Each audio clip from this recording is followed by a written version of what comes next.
Good morning sir. Good morning, good morning. बैठ जाओ sir. Thank you sir.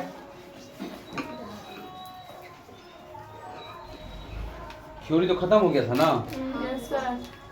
तो हम लोग कल थ्योरी का लास्ट क्लास कर लिए थे, जिसमें अर्धगोला और गोला के बारे में चर्चा हुआ था, यही ना। Yes sir. तो अब हम लोग एक एक करके जो 13.1 है 10वीं का बुक का जो है मैथ का 13.1, अब यहाँ से इस थ्योरी पे जो सवाल बनेगा इस पे एक एक करके सवाल हम लोग क्या करेंगे, सॉल्व करेंगे। समझ गए ना। Yes sir. सवाल बुक उठाओ, बुक उठाओ सवाल में। चलो देखो, पढ़ो ध्यान से। क्वेश्चन क्या है इसमें? क्वेश्चन है कि दो घनों जिनमें से प्रत्येक का आयतन कितना है 64 सेंटीमीटर क्यूब है के संलग्न फलकों को मिलाकर एक ठोस बनाया जाता है, इससे प्राप्त घनाभ का पृष्ठीय क्षेत्रफल ज्ञात कीजिए। तो हमने कल बताए थे कि पृष्ठीय क्षेत्रफल कहे या संपूर्ण पृष्ठीय क्षेत्रफल कहे, तो निकालना क्या है इसका? संपूर्ण पृष्ठीय क्षेत्रफल एक ही होता है ना। तो दो घन है, तो हम यहाँ लिखा हुआ है कि यदि दिया है कि दो घनों में प्रत्येक का आयतन कितना है 64 सेंटीमीटर, तो देखो ध्यान से आयतन दिया हुआ है, लेकिन चूंकि घन का आयतन क्या होता है, घन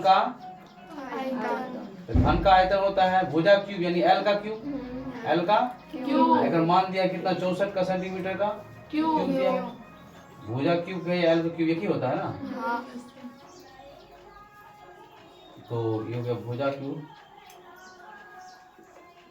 बराबर 64 सेंटीमीटर का क्यूब। तो भुजा बराबर क्या हो जाएगा, जैसे क्यूब हटेगा तो 3 का रूट आएगा ना, 3 का रूट 64 सेंटीमीटर का क्यूब। तो यहाँ पर कितना हो जाएगा 4 चौका 16, 4 चौका 16, 16 चौका 64 है ना सेंटीमीटर का क्यूब। यहाँ 3 लिखेंगे, यहाँ पर 4 तीनों में से वो निकलेगा ना, 4 सेंटीमीटर क्यूब था, देखो सेंटीमीटर निकलेगा, यानी इसका भुजा कितना हो गया 4 सेंटीमीटर। हम जानते हैं कि घन का प्रत्येक भुजा जो होता है वो बराबर होता है ना, लंबाई चौड़ाई सब बराबर होता है। इसमें कितना है, दो घन है ना, और करेंगे दोनों घन को इकट्ठा कर देते हैं, देख क्या बनता है घनाभ। दो घन को तो लिखेंगे कि चूंकि दो घनों को मिलाकर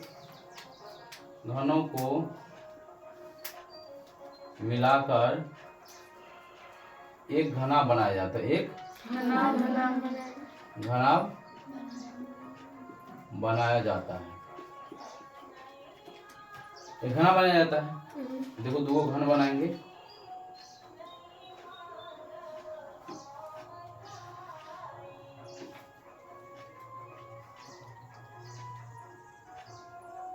एक घन है, इसी तरह से एक घन और बनाएंगे,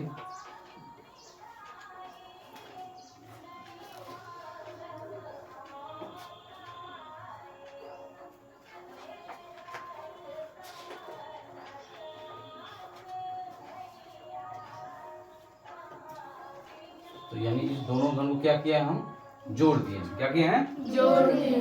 तब बराबर क्या बनाएगा घनाभ, एक घना बनाया जाएगा, यानी दोनों घन को मिला करके क्या बनाया जाएगा, घना बनाया जाएगा।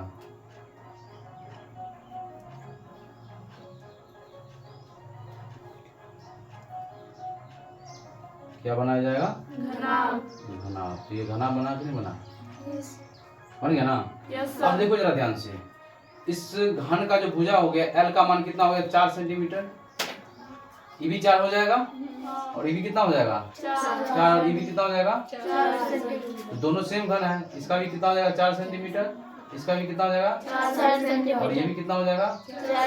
अब हमने एक चीज पे गौर करो ध्यान से, ये जो क्यूब है ना, ये घन और एक और क्यूब लेकर सटा देंगे, तो इसका केवल लंबाई ही बढ़ेगा और ये ऊंचाई बढ़ेगा, चौड़ाई बढ़ेगा। समझ में आ रहा है कि ना? दो को घन है ना, क्यूब दोनों ले लिए, दो क्यूब को हम सटा देंगे तो केवल लंबाई ही ना बढ़ेगा, ऊंचाई थोड़ी बढ़ेगा, चौड़ाई भी नहीं बढ़ने वाला है। तो यानी कह सकते हैं कि ये लंबाई बढ़ेगा, तो लंबाई से कितना है 4 है, यानी इसका लंबाई कितना हो जाएगा 4 प्लस 4 सेंटीमीटर, यानी बराबर 8 सेंटीमीटर। इसका लंबाई कितना हो जाएगा, और ये तो 4 ही रहने वाला है, ऊंचाई नहीं बढ़ेगा और चौड़ाई भी बढ़ने वाला नहीं। तो इसका मतलब क्या हुआ कि दो को घन को मिला करके एक घना बनाया जाता है जिसका केवल लंबाई ही बढ़ेगा, चौड़ाई ऊंचाई नहीं बढ़ेगा। समझ में आया कि नहीं आया? Yes sir. समझ रहे ना? मान लो कि ये घन है, यहाँ से लेकर यहाँ तक इसका लंबाई है, तो ये 4 ही और 4 ही 8 हो गया। लेकिन चौड़ाई बढ़ने वाला है, ऊंचाई बढ़ने वाला है, नहीं बढ़ने वाला है।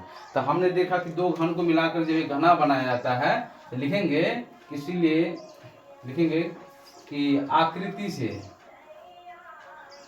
आकृति से, आकृति माने फिगर से हम लोग ले रहे हैं कि घनाभ की, घनाभ का क्या होगा? लंबाई। घनाभ का लंबाई कहे तो एल का मान कितना? 8 सेंटीमीटर, कोमा चौड़ाई कितना हो जाएगा? 4 सेंटीमीटर। चौड़ाई इसका होने वाला है एच का, बी का मान क्या होने वाला है? 4 सेंटीमीटर। और ऊंचाई कितना हो जाएगा? 4 ये भी कितना हो जाएगा? 4 सेंटीमीटर ही होगा, क्योंकि इसका लंबाई केवल बढ़ने वाला है और चौड़ाई ऊंचाई नहीं बढ़ेगा। समझ में आ रहा है कि ना रहा है? Yes sir. दो घन को सीधा जोड़ेंगे तो इसका लंबाई ही ना बढ़ेगा, छोटा बड़ा तो घन है नहीं, दोनों तो बराबर ही है। समझ में आ रहा है कि ना रहा है? जितना लंबाई इसका है इसका है, दोनों का लंबाई जोड़ करके इसका एक लंबाई बनेगा, लेकिन चौड़ाई और ऊंचाई को दोनों का नहीं। अरे बात क्या कर रहा है? इसलिए पीछे बैठा हुआ तुम कर रहा है। तो समझ में आया यहाँ पर? Yes sir. तो अब यहाँ पर क्या है देखो जरा ध्यान से। तो अब इसमें हमें क्या करना है कि प्रश्न से हमें निकालना क्या है, लिखेंगे हम लोग प्रश्न से, प्रश्न से घनाभ, घनाभ क्या निकालना है? घनाभ का पृष्ठीय क्षेत्रफल। कल हम इसी चीज को बताए थे। पृष्ठीय क्षेत्रफल कहेगा निकालने के लिए क्या लेंगे? संपूर्ण पृष्ठीय क्षेत्रफल।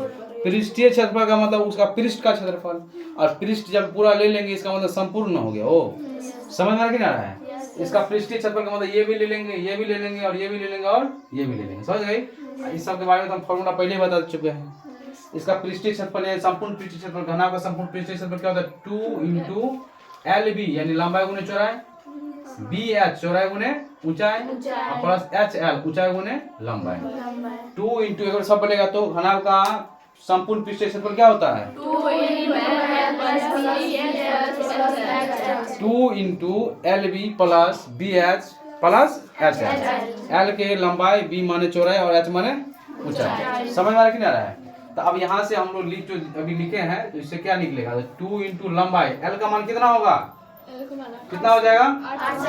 8 सेंटीमीटर।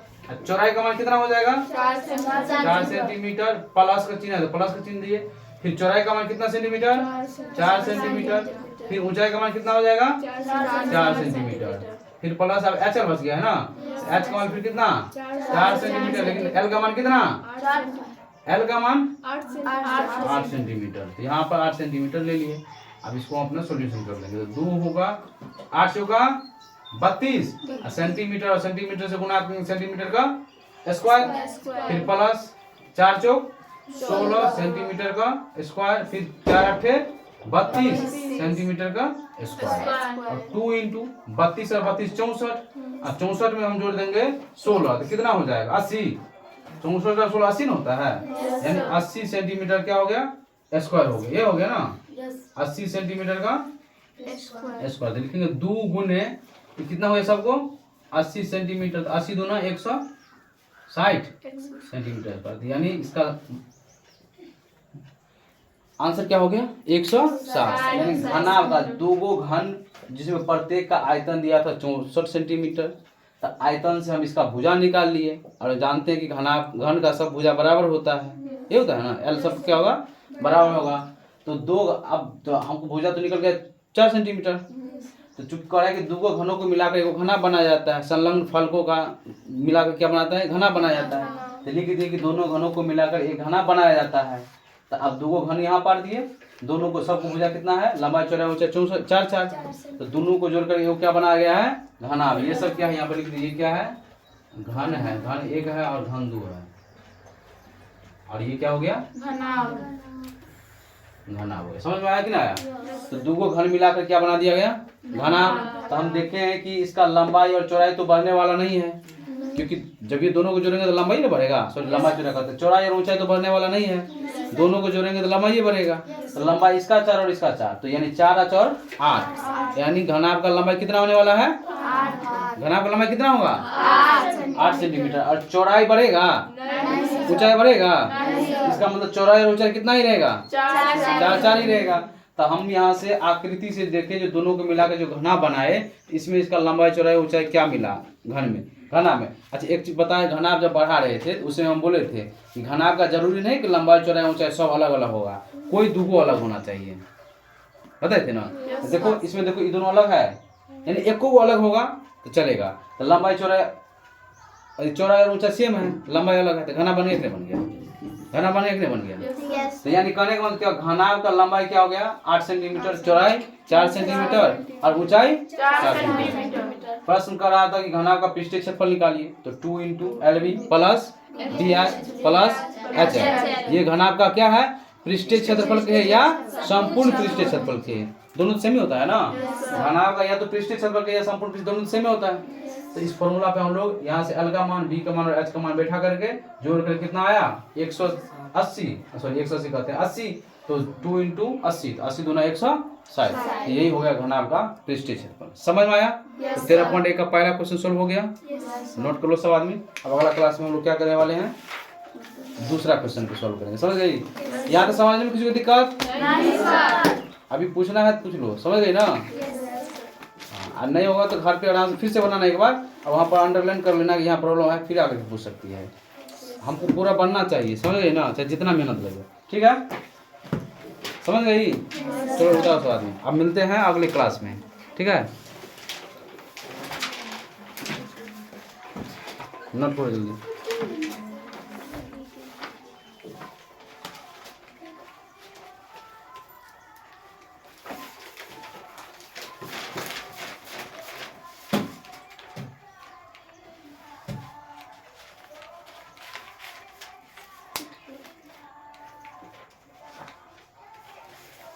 नहीं कर रहा है।